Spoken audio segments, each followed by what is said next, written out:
রাজ্যে রাজনৈতিক পালাবদল হয়ে গিয়েছে আর তারপর থেকে ইতিমধ্যে বেশ কিছু তৃণমূল নেতা কর্মীকে গ্রেপ্তারও করা হয়েছে। বিগত তৃণমূল সরকারের আমলে এই সমস্ত নেতা কর্মীরা তোলাবাজি সহ বিভিন্ন অপরাধের সঙ্গে যুক্ত ছিল বলে অভিযোগ। এবার তোলাবাজির অভিযোগে গ্রেপ্তার আরও এক তৃণমূল নেতা। গ্রেপ্তার তৃণমূল নেতা সব্যসাচী দত্ত। তৃণমূল নেতা তথা বিধাননগরের 31 নম্বর ওয়ার্ডের কাউন্সিলর সব্যসাচী দত্তের বিরুদ্ধে পুলিশের কাছে অভিযোগ জানিয়েছেন সল্টলেকের বাসিন্দা মধুসূদন চক্রবর্তী নামে এক ব্যবসায়ী। তোলাবাজির পাশাপাশি হুমকি দেওয়ার অভিযোগ রয়েছে তার বিরুদ্ধে। ওই ব্যবসায়ীর অভিযোগের প্রেক্ষিতে সোমবার রাতে রাজারহাটের রায়গাছি এলাকায় সব্যসাচী দত্তের বাড়িতে হানা দেয় বিধাননগর উত্তর থানার পুলিশ। রাতে আটক করে থানায় নিয়ে যাওয়া হয় ওই তৃণমূল নেতাকে। সূত্রে খবর, সেখানে দীর্ঘক্ষণ জিজ্ঞাসাবাদের পর সব্যসাচী দত্তকে গ্রেপ্তার করা হয়।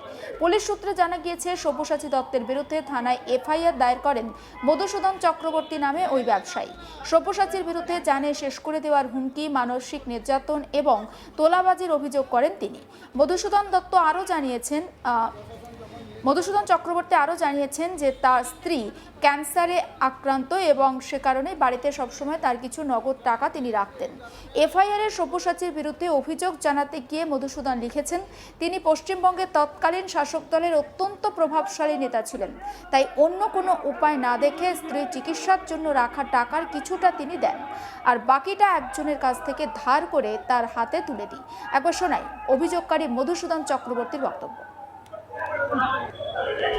2018 সালে এই অভিযোগটি আমি বিধাননগর লোকাল থানায় করি, কিন্তু পুলিশ কোনো ব্যবস্থা নেয়নি। সেই সময় প্রশাসন কোনো ব্যবস্থা নেয়নি। আমার 2018 সালে আমার কাছে উনি 1,05,00,000 টাকা চান। তো সেই সময় টাকা যদি আমি না দিতে পারি, আমার প্রাণনাশের হুমকি, আমাকে মেরে ফেলার হুমকি এবং তার তোলাবাজের তার মাস্তান বাহিনী এবং সে সময় সে ছিল মেয়র, তার নানান রকম টর্চার আমাকে মানে আজ আমি বেঁচে আছি ঈশ্বরের করুণ কৃপায়, আমার বেঁচে থাকার কথা নয়। অসীম সাহস নিয়ে বেঁচে আছি যে আজ আমি এই অভিযোগটা করতে পেরেছি। মাননীয় মুখ্যমন্ত্রী শুভেন্দু অধিকারীকে আমি প্রণাম জানাই নতমস্তকে। আমি প্রণাম জানাই আমার বিধাননগরের বিধায়ককে, প্রণাম জানাই আমার নিউটাউন রাজারহাট বিধায়ককে আর আমার স্নেহের ভাই কাশেম আলী ভাইকে, যাদের দেখে আমি এই সাহসটা করতে পেরেছি। এটা আমার গতকাল রাতে আমি কমপ্লেন করি। পুলিশ প্রশাসন আমাকে যথেষ্ট সহযোগিতা করেছে এবং এই সহযোগিতা করে আজকে সে গ্রেপ্তার হয়েছে এবং আমি চাই সঠিক বিচার হোক। সেই সময় যে তার যে দৌর্দণ্ড প্রতাপ, বিধাননগরে সে কোনো কাজ করতে দেয় না। একটা বাড়ি ভাঙতে গেলে তার টিমকে পয়সা দিতে হবে, একটা বাড়ি গড়তে গেলে তার টিমকে পয়সা দিতে হবে, বাড়ি বিক্রি করতে গেলে তার টিমকে পয়সা দিতে হবে, বাড়ি কিনতে গেলে পয়সা দিতে হবে। খুঁজে দেখুন কত অভিযোগ তার বিরুদ্ধে আছে, কিন্তু কেউ সাহস করে এগিয়ে আসেনি। আমি সকলের কাছে অনুরোধ করব, আসুন, এই সুযোগটা দিয়েছে সরকার, এই সুযোগটা ব্যবহার করুন। 2008 আর ব্যবসায়ীর এই দাবিতে শোরগোল ফেলে দিয়েছে বিভিন্ন মহলে। অনেকেই প্রশ্ন তুলছেন যে সব্যসাচী দত্তের দেওয়া হুমকি ঠিক কতটা ভয়াবহ হলে নিজের ক্যান্সার আক্রান্ত স্ত্রীর চিকিৎসার টাকা থেকে কিছুটা দিতে বাধ্য হয়েছিলেন ওই ব্যবসায়ী। সেক্ষেত্রে এবার তদন্তের মাধ্যমে সমস্ত সত্যিটা প্রকাশ পাবে বলে মনে করা হচ্ছে। এবার শুনে নেওয়া যাক তার বিরুদ্ধে ওটা অভিযোগ সম্পর্কে ঠিক কি বলছেন সব্যসাচী দত্ত। পুরোটাই ফলস ফেব্রিকেটেড। কেন তাহলে হঠাৎ করে একজন ব্যবসায়ী এরকম অভিযোগ করতে গেল কেন? তিনি নিজেই বিধাননগর নর্থ থানায় 2018 সালে অ্যারেস্ট ছিলেন এবং বিভিন্ন সময় ফ্রড কেসে অ্যারেস্ট হয়েছে। সেই সময় তার পরিবারের লোক এবং একজন বিজনেসম্যান এসেছিলেন আমার কাছে, তারপরে 2018 বের করিয়ে দেওয়ার জন্য। এদিকে প্রতিহিংসার রাজনীতি চলছে। নিশ্চয়ই, হ্যাঁ নিশ্চয়ই। আপনি তো একসময় বিজেপিতে ছিলেন, আপনি তো একসময় বিজেপি জয়েন করেছিলেন। ওইদিকে থাকো, ওইদিকে তো একসময় বিজেপি জয়েন করেছিলেন, তাহলে এই প্রতিহিংসাটা করছে এটাকে তার সত্ত্বেও প্রতিহিংসা। এদিকে এদিন সব্যসাচীকে থানা থেকে বের করে আদালতে নিয়ে যাওয়ার সময় তাকে লক্ষ্য করে ডিম আর টমেটো ছোড়ে মানুষজন।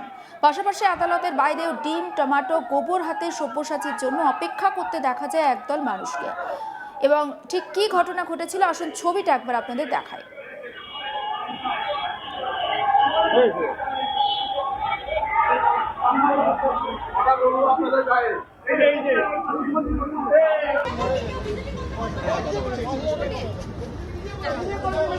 ভোটের ছবি চাইছি, এখানে কোথার সময় যে সেটা ছবি চাইছি।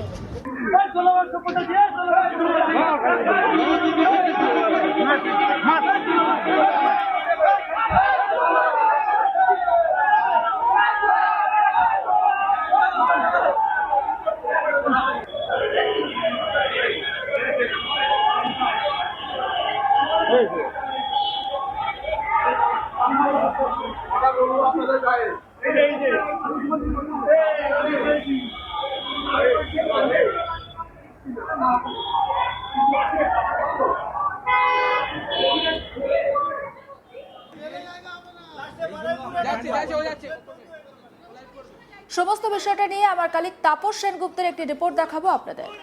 দেখো, সব্যসাচী দত্তের বিরুদ্ধে একাধিক অভিযোগ ছিল, তবে একটি স্পেসিফিক কমপ্লেন লঞ্চ করা হয় একজন ব্যবসায়ীর তরফ থেকে। সেই কমপ্লেনে স্পষ্টত বলা হয়েছে যে তার থেকে টাকা দাবি করা হয়, অর্থাৎ এক্সটর্শনের একটা অভিযোগ দায়ের করা হয়েছে এবং 1 কোটি টাকারও বেশি তার থেকে দাবি করা হয়। তার পরিপ্রেক্ষিতে তিনি বিধাননগর পুলিশের কাছে একটি অভিযোগ দায়ের করেন, লিখিত অভিযোগ দায়ের করা হয়। সেই অভিযোগের ভিত্তিতে তদন্ত শুরু করে পুলিশ এবং তদন্ত শুরু করে তারা দেখেন যে সব্যসাচী দত্তের বিরুদ্ধে যে অভিযোগগুলো আনা হয়েছে সেগুলো অনেক ক্ষেত্রেই সত্য এবং সেক্ষেত্রে সব্যসাচী দত্তের সাথে সরাসরি যোগ রয়েছে এই ঘটনা। তারপরে কাল রাতেই, গভীর রাতে কালকে সব্যসাচী দত্তের বাড়ি পৌঁছে যায় বিধাননগর কমিশনারেটের পুলিশ আধিকারিকরা। তাকে তার বাড়িতেই জিজ্ঞাসাবাদ করা হয়। তারপর তিনি যখন সম্পূর্ণভাবে কোঅপারেট করছিলেন না এবং কিছু অসঙ্গতি পাওয়া যায় তার উত্তরে, তারপরেই তাকে আটক করে থানায় নিয়ে আসা হয়। পরবর্তীকালে তাকে গ্রেপ্তার দেখানো হয়েছে। দেখো, তাকে প্রাণে মারার হুমকি এবং তাকে ভয় দেখানো, অর্থাৎ ক্রিমিনাল ইন্টিমিডেশন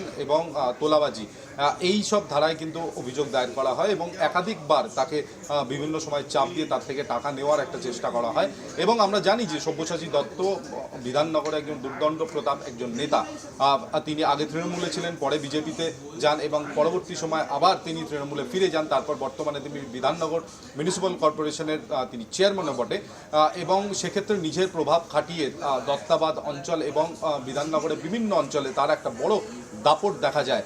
বলা হয় যে সুজিত বসু একদিকে তো সব্যসাচী দত্ত অন্যদিকে, এই দুজন ব্যক্তি বিধাননগর এবং বিধাননগর সংলগ্ন এলাকা, কিছু ক্ষেত্রে নিউ টাউনের অঞ্চলে তাদের একটা বড় প্রভাব ছিল এবং সব্যসাচী দত্তের বিরুদ্ধে এই প্রথম না, এর আগেও বহু অভিযোগ দায়ের হয়েছে কলকাতা পুলিশ এবং বিশেষ করে বিধাননগর কমিশনারেটে। তবে আমরা পুলিশকে এর আগে এত সক্রিয় হতে দেখিনি। তবে এবার সেই কমপ্লেনের ভিত্তিতে পুলিশ তৎক্ষণাৎ সেই তদন্ত শুরু করে এবং তদন্ত শুরু করে তাতে প্রাথমিকভাবে মনে করা হয় যে সব্যসাচী দত্তের সাথে এই সরাসরি যা অভিযোগ করা হয়েছে তার সাথে প্রত্যক্ষভাবে সম্পর্ক রয়েছে। তাকে জিজ্ঞাসাবাদ করে বেশ কিছু তথ্য পায়, কিন্তু মূলত তিনি কোঅপারেট করতে চাননি এবং তাই তিনি যা উত্তর দিচ্ছিলেন তাতে অসংলগ্ন বক্তব্য তিনি রাখছিলেন। তারপরে পুলিশ তাকে আটক করে এবং পরবর্তীকালে তাকে গ্রেফতার দেখানো হয়। যেটা সূত্র মারফত জানা যাচ্ছে, তাকে কোর্টে পেশ করে পুলিশ তাদের নিজেদের হেফাজতে চাইবেন এবং